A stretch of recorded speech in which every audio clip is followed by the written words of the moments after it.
On average, each year, 1/3 of all full-time students live away from home. They spend twice as much on living expenses than a student who still lives with their parents. These are the stories of 3 individuals, one who lives in another city, one in another country, and one who has experienced it all already. My name is Joan Lee Ferdinand, and I'm a counselor. Hi, my name is Megan Self. My name is Haewon Lee, and I'm from Korea. My name is Katie Challen.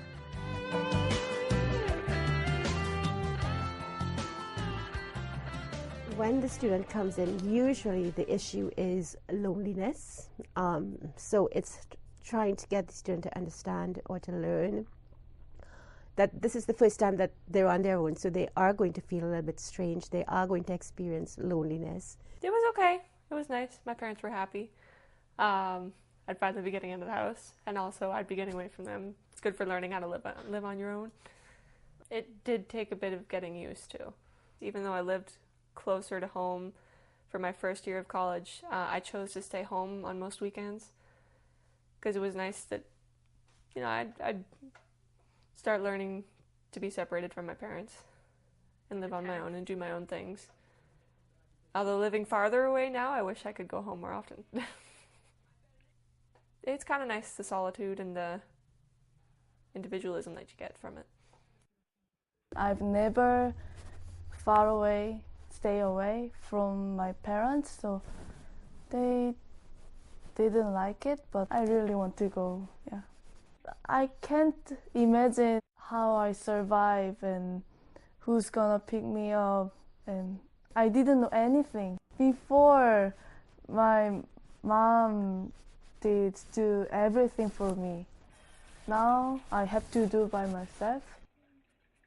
I've been out of school for 3 years now. I went to George Brown. The first night was really exciting. I think that, I was like, oh my goodness, like I'm on my own. I didn't have my parents around. I can do whatever I want. I felt like I talked to them more often, like I communicated with them more.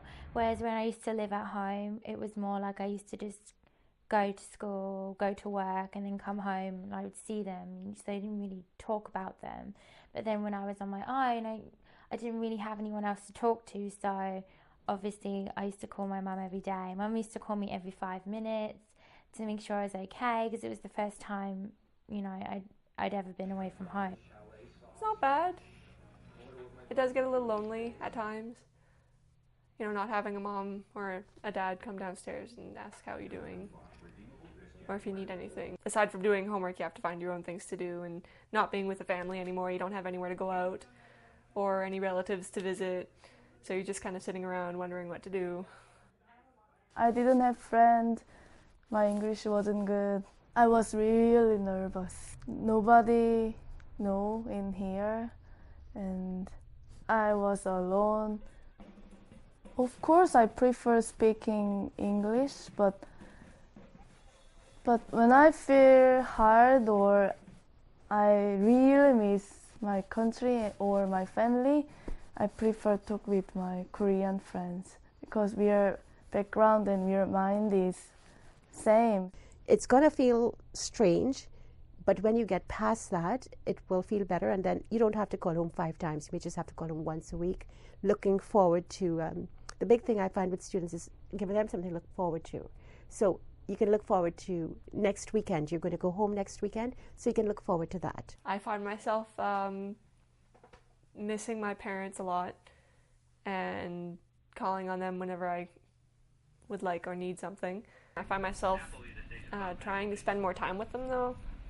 I don't really ask them for as much stuff as I normally would if I was already living there. If I need something, I'll cook it myself now, but like if they're sitting in the living room watching TV or reading something, I'll normally sit beside them and spend time with them a little more. Mostly my mom will ask me to email, and they don't call as often anymore. It is mostly done by email or through my brother through texting. I contact with my family once a week. Usually my family and we are contact by Skype.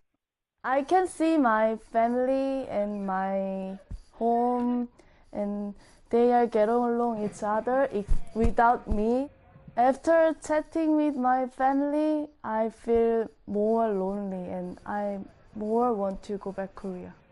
It was lonely as well because I was in a new place. You know, I didn't know anybody, and I was more excited but nervous at the same time because I didn't know anyone. Like, I had no friends. I didn't know anybody in Toronto. Going abroad to study English is really common. When we get a job, we need English. We have office for helping like me. They found my homestay. They register school instead of me. It's easy. Financial is, I think, perhaps the main reason why students withdraw from college, usually because they're having money issues. Well, my parents actually take care of rent, so it's not that bad. But everything else is my cost. Food, art supplies, textbooks, any additional costs that happen to come with school is all my responsibility, which is still hard even without the rent. It's difficult to come up with all that money.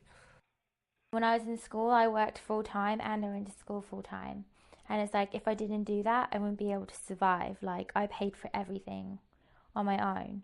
So, you know, it was definitely a struggle and, you know, I was tired. Like, if I wasn't working, I was at school. If I wasn't at school, I was working. Like, I never had a day off. So I know lots of kids, you know, they have their parents to like pay for their housing, or they live in residency where, you know, it's on college, on the campus. But for me, like, I lived completely like on my own. So it was definitely a kind of a reality check, you know, having to survive like on your own. Living away from home is hard at first, but there's always a bright side when the adjustment is made. There is light at the end of the tunnel, that there is something that they can look forward to, and that they will get through it like other people have gotten there, and that they will get through it. It's part of the process.